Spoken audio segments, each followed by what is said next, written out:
အမေကအခုဆုံးတာမဟုတ်ညီလေးရအမေတော်ဆန်းစုကြည်တက်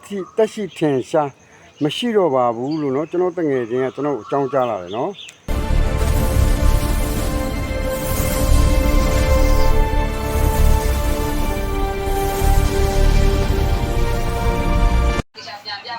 မင်္ဂလာပါ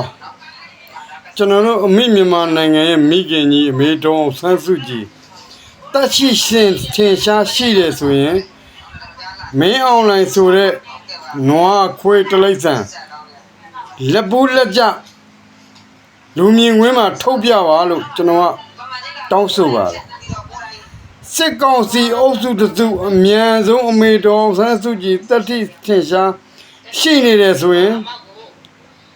အမြန်ဆုံးလူမြင်ကွင်းမှာချပြပေးပါဒီလိုတောင်းဆိုရတာကတော့မင်းအွန်လိုင်းကိုမယုံကြည်မှုရှိလို့ပါတလိပ်ဆန်မင်းအွန်လိုင်းပြုတ်ကြရေးတို့ရေးတလိပ်ဆန်မင်းအွန်လိုင်းပြုတ်ကြရေးတို့ရေးတလိပ်ဆန်မင်းအွန်လိုင်းဆိုင်ပြုတ်ကြရေးတို့ရေးအာနာယူမင်းအွန်လိုင်းပြုတ်ကြရေးတို့ရေးတမရယူမင်းအွန်လိုင်းပြုတ်ကြရေးတို့ရေးဒီလောက်ပါပဲမင်္ဂလာပါအမေစုကိစ္စအမှန်တိုင်းပြောမယ်နော်ညီလေးမင်းတခြားနားတော့အမေကအခုဆုံးတာမဟုတ်ညီလေးရပြီးခဲ့တဲ့2 နှစ်ကျော်လောက်တည်း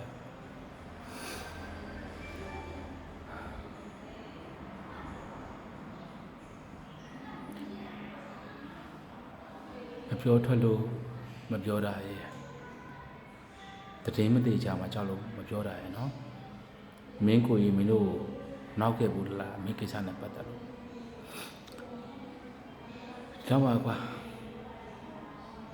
အားလုံးဒီလိုက်မှာကြည့်ရှုနေတဲ့ညီကိုမောင်နှမများမင်္ဂလာပါဗျတန်ကောင်းမှာဟလား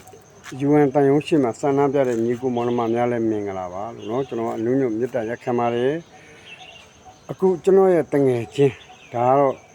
ကျွန်တော်တို့ကိုယ်ပိုင်နံပါတ်2တငယ်ချင်းတပတ်စင်တဲ့တငယ်ချင်းကတိုင်ရင်မှုဘွားနဲ့ကျွန်တော်အခုပဲအကြောင်းကြားလာတယ်ပေါ့နော်ဖုန်းဆက်ပြီးတော့ဘလူးဘဝရလို့တော့ကျွန်တော်မပြောလို့တော့ပါဘူးပေါ့နော်နာမည်မဖြစ်တော့ဘူးပေါ့နော်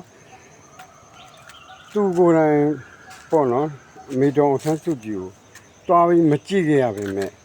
မေတော်ဆန်းစုကြည်နားမှာပဲသူကလုံခြုံရေးနဲ့နေခဲ့ရတယ်ပေါ့နော်ဒါပေမဲ့အမေတော်ဆန်းစုကြည်မရှိတော့ပါဘူးတဲ့နော်အဲ့တော့ကျွန်တော်တို့မြန်မာနိုင်ငံပြည်သူတွေရောဟာနိုင်ငံအသီးသီးမှာရှိတဲ့ပြည်သူတွေရောကဘယ်လိုလုပ်ရမလဲဆိုတော့ကိုသိကြနော်ကိုဆန္ဒပြတဲ့အချိန်မှာလဲနော်ဆန္ဒပြတဲ့အချိန်မှာလဲခင်ဗျားတို့ကျွန်တော်သိအောင်ပြောမယ်ကျွန်တော်တို့ထိုင်းနိုင်ငံ UN ရုံးရှိမှာဆန္ဒပြရင်လဲအမေတော်ဆန်းစုကြည်ကိုလူမြင်ကွင်းမှာထုတ်ပေးဖို့ကပြောဆိုကြပါလို့ကျွန်တော်အနုညွတ်တောင်းခံပါတယ်ဘာလဲဆိုတော့ဒါတည်င်းအတုမဟုတ်ဘူးနော်တည်င်းအမှားမဟုတ်ဘူးနော်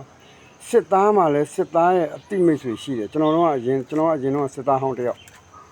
နော်အခုတော့ကျွန်တော်အမိမြန်မာနိုင်ငံအတွက်အလုံးလုံးနေတဲ့ထောက်ဖို့တက်ဆုမှုတယောက်နော်ထိုးသစ်မြတ်တာပရိဟိတအသင်းကောင်းဆောင်တယောက်ခုဆန္ဒပြတဲ့ပွဲမှာနော်အမေတော်ဆန်းစုကြည်ကိုလူမြင်ကွင်းကိုထွက်လာအောင်ခင်ဗျားတို့ကဒီဆန္ဒပြတဲ့အဖွဲ့အစည်းတွေအကုန်လုံးอ่ะဗောနော်ထိုင်းနိုင်ငံဘန်ကောက်မှာရှိတဲ့အဖွဲ့အစည်းတွေ UN ရုံးရှိမှာဆန္ဒပြတဲ့အဖွဲ့အစည်းတွေကတောင်းဆိုပါလို့နော်အမေတော်ဆန်းစုကြည်တက်ရှိထင်ရှားမရှိတော့ပါဘူးလို့နော်ကျွန်တော်တငယ်ချင်းကကျွန်တော်အကြောင်းကြားလာတယ်နော်အဲ့တော့ခင်ဗျားတို့မြန်မာနိုင်ငံရဲ့ပြည်သူလူထုရောထိုင်းနိုင်ငံရဲ့ပြည်သူလူထုရောကျန်တဲ့နိုင်ငံအသီးသီးမှာကျွန်တော်တို့အလုပ်လုပ်နေတဲ့ပြည်သူလူထုရောဘယ်လိုလှုပ်ဆောင်ရမလဲဆိုတာ